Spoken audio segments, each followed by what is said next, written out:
So আজকের এই ভিডিওতে অলমোস্ট 4 লক্ষ টাকার এন্ট্রি হিট করব। আমার টার্গেটটা হচ্ছে ডাবল প্রাইজ অ্যাকশনটা, just hold and 3 2 1 and hit. Okay, so almost $3000 মানে বাংলায় 4 লক্ষ টাকার এন্ট্রি হিট করছি।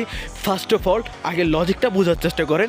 পুরা মার্কেটে হচ্ছে ডিপ ডাউন ট্রেন্ড। এই ডাউন ট্রেন্ড মার্কেটে যদিও প্রিভিয়াস দুইটা আপের ক্যান্ডেল ক্রিয়েট হয়েছে, মানে এখান থেকে মার্কেট বুঝেছে সে আপ ট্রেন্ড মুভ করবে, বাট এই যে ডাবল প্রাইজ অ্যাকশনটা, এটা হচ্ছে আমার মার্জিন লেভেল। আমাদেরই কিন্তু কোনো একটা ভিডিওতে এরকম দেখানো হয়েছে মার্কেটে যেই সমস্ত প্রাইজ অ্যাকশন লেভেলগুলো আছে, মানে প্রাইজ অ্যাকশনগুলো আছে, এগুলাকে ওয়ান কাইন্ড অফ লেভেল হিসাবে বিবেচনা করে আপনারা এন্ট্রি নিতে পারেন, যেগুলা আপনি 98 থেকে 99% পর্যন্ত অ্যাকুরেসি পাবেন। এইগুলা মার্কেটের one kind of rejection area হিসাবে কাজ করে। অ্যাজ এ আমাদের প্রিভিয়াস ডিপ ডাউন ট্রেন্ড একটা মার্কেট, আর এই ডাউন ট্রেন্ড মার্কেটে হচ্ছে এই প্রাইজ অ্যাকশনগুলাই আমার one kind of Trump card ছিল।